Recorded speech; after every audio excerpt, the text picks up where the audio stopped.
Kedahsyatan kutukan MPU Gandring. Media adalah senjata tradisional tanah Jawa.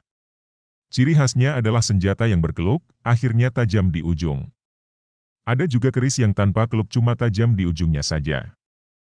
Zaman dahulu senjata keris dipakai para bangsawan, yang menunjukkan derajatnya di istana. Pembuat keris pada masanya adalah seorang ahli yang disebut sebagai empu atau MPU, sebutan sebagai ahli pembuat keris. Beberapa keris legenda yang dikategorikan pusaka adalah keris pusaka yang dibuat pada zaman Kerajaan Singasari. Keris ini terkenal karena kutukan dari MPU Gandring yang memakan korban dari kalangan elit Singasari termasuk pendiri dan pemakainya, Ken Arok. Sekilas kisah keris MPU Gandring. Keris ini dibuat oleh seorang MPU yang dikenal sangat sakti yang bernama MPU Gandring, atas pesanan Ken Arok. Ken Arok memesan keris ini kepada MPU Gandring dengan waktu 1 malam saja, yang merupakan pekerjaan hampir mustahil dilakukan oleh para MPU, gelar bagi seorang pandai logam yang sangat sakti pada masa itu.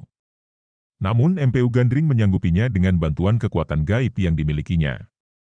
Kekuatan sakti yang dimilikinya dipindahkan ke dalam keris buatannya untuk menambah kesaktian keris tersebut.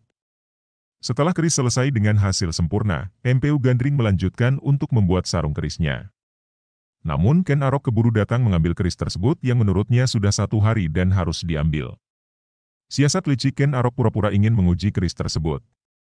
MPU Gandring sempat menolak karena sarungnya belum selesai. Ken Arok marah dan keris tersebut ditusukkannya pada MPU Gandring yang konon menurutnya tidak menepati janji, karena sarung keris itu belum selesai dibuat. Dengan alasan kemampuan keris tersebut melawan kekuatan supranatural si pembuat keris, yang justru disimpan dalam keris itu untuk menambah kemampuannya. Dalam kondisi sekarat, MPU Gandring mengeluarkan kutukan bahwa keris tersebut akan meminta korban nyawa 7 turunan dari Ken Arok.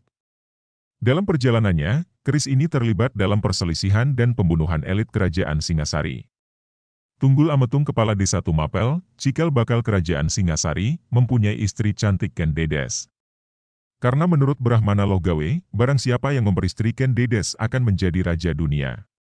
Ken Arok tergoda untuk memiliki Ken Dedes, akhirnya dibunuhlah Tunggul Ametung oleh Ken Arok. Lagi-lagi siasat Ken Arok, sebelum membunuh Tunggul Ametung, keris MPU Gandring dipinjamkan ke temannya Kebo Ijo. Kebo Ijo sempat memamerkan keris itu ke seluruh warga Tumapel, sehingga ketika Tunggul Ametung dibunuh maka tertuduhnya adalah Kebo Ijo.